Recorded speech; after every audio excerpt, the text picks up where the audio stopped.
यह कहानी एक बहुत प्यारी लड़की की है और इस लड़की का नाम उरूज है। उरूज एक खूबसूरत जंगल में रहती थी। वो जंगल इतना प्यारा था कि सुबह के वक्त पत्तों पर शबनम मोतियों की तरह चमकती परिंदे नरम आवाज में गाते और दरख्तों के बीच से गुजरती हुआ यूं लगती जैसे कोई खामोश दुआ पढ़ रही हो। उरूज अकेली नहीं थी, मगर दिल संगीत से बहुत अकेली थी। उसकी एक छोटी सी झोपड़ी थी जिसके बाहर जंगली फूल उगते थे।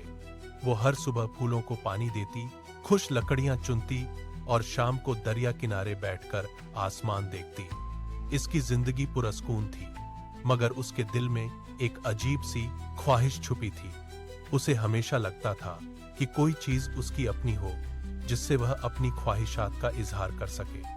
ऐसी चीज जो उसे छोड़कर ना जाए, लेकिन ऐसा कोई भी ना था।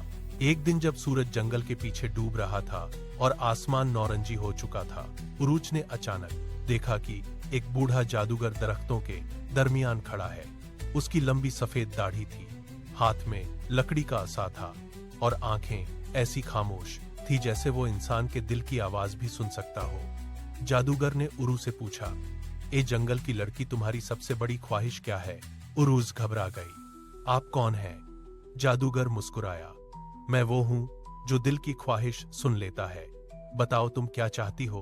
उरूज ने कुछ देर सोचा, फिर आहिस्ता से बोली, मुझे गुड़िया चाहिए, बहुत खूबसूरत, ऐसी जो हमेशा मेरे पास रहे और उसके साथ रहकर मुझे अपना सा लगे। जादूगर की आंखों में एक अजीब सी चमक आई।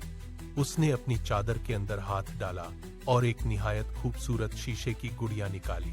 गुड़िया का चेहरा चांद जैसा नाजुक था, आंखें नीली रोशनी की तरह चमक रही थी और उसके बाल शफाफ चांदनी जैसे थे। उरूज ने हैरत से उसे हाथ में